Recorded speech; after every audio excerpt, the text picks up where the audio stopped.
Welcome back to my YouTube channel. Make sure to like and subscribe to the channel for more interesting stories like these. Now, let's get into today's story video. She really thought she could cheat on me and get me to raise his child.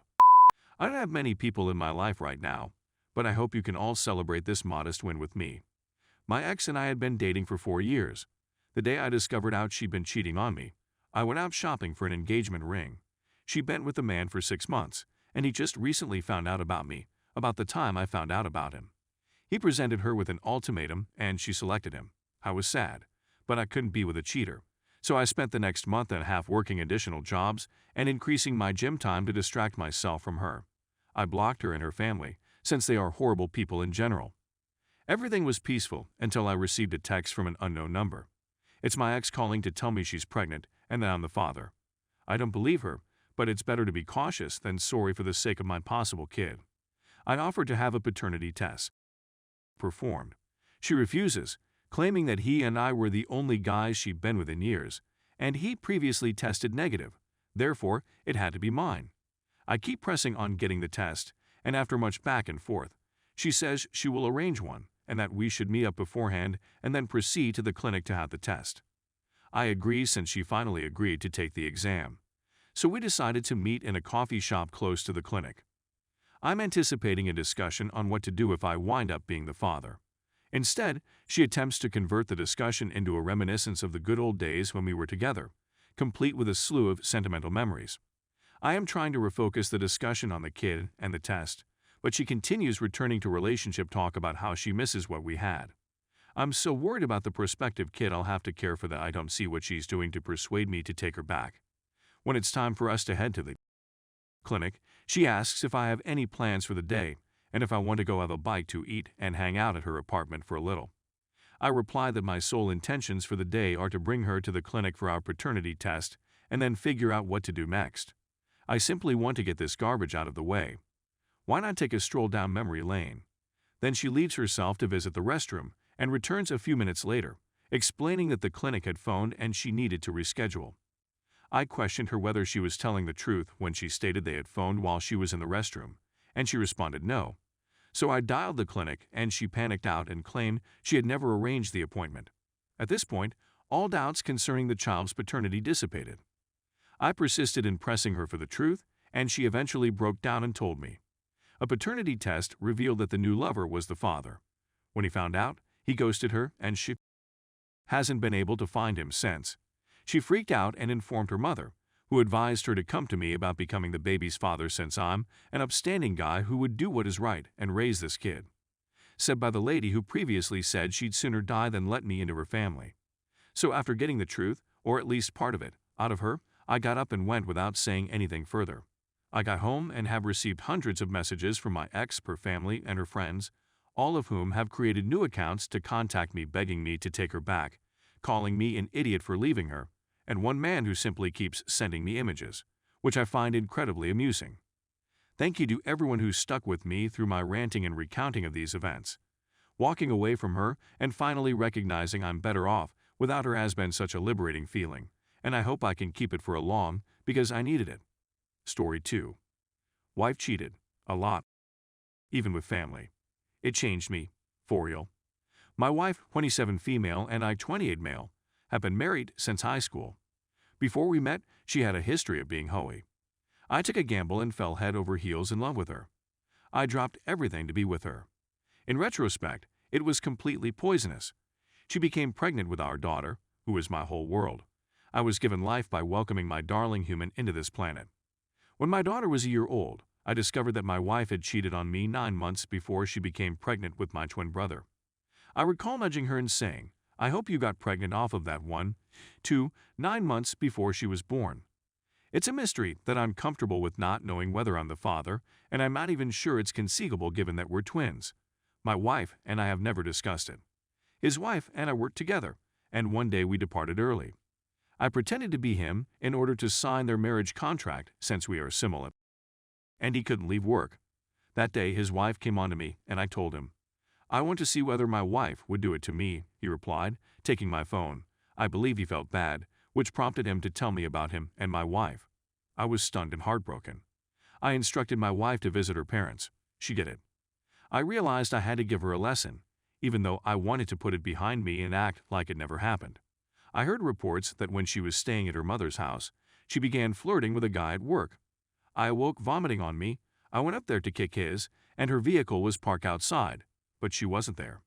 She put her time cards in the floor of her vehicle, and when she came to pick up our kid, I would steal them so I could construct a case against her because I believed she was always at work and never with our daughter. I was so desperate for her to quit talking to that man that I assured her I'd forget about everything else. Be her Prince Charming. And be persistent, or my daughter will be calling someone else dad, her father warned me. She's only trying to figure out who she is. This is what occurs when you're a kid and want to play home and so on. I screamed and screamed to get it to stop. It didn't work. It came to a halt as I came to a halt. She freaked out when I quit trying to make it work. We eventually relocated to Utah to start again. I accepted a job promotion, and we relocated to Utah. I was upbeat and she grew depressed. I'd return home on my lunch break every day and cook for my family to get them excited about the new life. She remained unhappy and expressed a desire to return home. She moved in a few weeks before I did. She remained with me and my family, while I was finishing up my job in Utah and packing our house. My mother went to my aunt's home, where my wife was spending the day, and she had a glass door with shapes that were just visible through it. I could see my younger brother and wife lying on the sofa through a little piece of glass. When she rang the doorbell, she saw them leap up and adjust their belts. She called my wife and summoned her mother to pick her up. I had no clue what had occurred since my mother was aware that this was the second sibling she had done this with. I had no idea what was going on and informed my wife that I thought we needed a break. She was aware that I was unaware. I eventually had with my boss's daughter. I realized that was stupid of me, and I attempted to tell my wife about it, but she shut me off. I eventually found out why. I traveled to my aunt's place, where my mother spent the night with me. At 2 a.m., my wife was blowing up my phone. She was inebriated and had just left the pub. She was terrified and sobbing. My mother awoke and said, "Does she want?" I was taken aback when my mother mentioned that. My mother then responded, "I'll take her home." Again, I was astounded. "No," I responded, "I'll do it." My mother yelled, "I saw her dare my other brother." Who is the next person on her list? My spouse, who is also my father. My mother screamed. I drove her to her mother's house. I inquired, "Did you screw my brother?" She declined. She stepped out of the vehicle and said that she was going to commit herself as a result of the rumor. She was going to commit herself since we weren't together. She was inebriated and lying on the ground, crying that she wanted to die. I drove her to her mother's house, where my daughter was since it was her night, and sat in her bed with her until she fell asleep, just to make sure she didn't do something dumb. I sobbed while waiting for her to fall asleep. A few years later, I get a Facebook video chat invitation from her ex-girlfriend. Boyfriends when she returned to her hometown to see her other family. She informed me my wife was who had broken up their family. I handed her my vehicle, and she sent me a video of my wife contacting her boyfriend to tell him her tire was flat. My tire pressure indicator remained on, and I knew this was correct. She then sent me pictures of my wife nude. My wife sent me the identical photos. When I asked my wife whether they were having, she responded no. I informed her that for some reason, I'm no longer bothered by this type of nonsense, and she burst into tears. She had an affair with this guy's closest buddy. My wife has improved significantly since then. She is a wonderful mother. She went to therapy. I despise how she continuously accuses me of cheating. Every morning, she makes the bed. That is what extraordinary individuals do. I don't look at her phone. I'm not accusing her of infidelity. Every time I discovered anything, I questioned her. Did you cheat? She always said no. I didn't look any farther because I didn't want to know.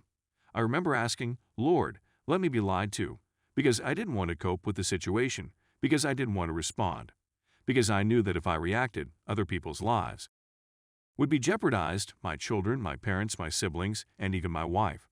I shielded them, despite the fact that I had nothing to do with it. Here's the issue. It's been 4 years. I'm still keeping everything bottled up since I never handled it. I know I should have walked away. I guess I threw it in her face at least 3 times. You destroyed me, saw me broken, and I had to put me back together because you lied. And this is who I am now, he said once. He's as tough as, we attempted marital therapy, and I found myself becoming defensive in order to defend her and have her back. She sought private therapy, which helped her. When it occurred and I attempted to speak about it, I saw her stress out and thought to myself, oh God, the guilt would force her to harm herself. So I immediately stopped up and shut down. I'm not as affectionate as she is. I'm not comforting you. Perhaps I never forgave her as a result of this. I sometimes consider holding her hand. Then I remember, don't break down your defenses or you'll be injured. Things is pointless for me to attempt to straighten it out now that all the garbage has expired. Don't hold it in, is my suggestion. That is hardly the mark of a hero. That is enabling and will lead to your self-destruction.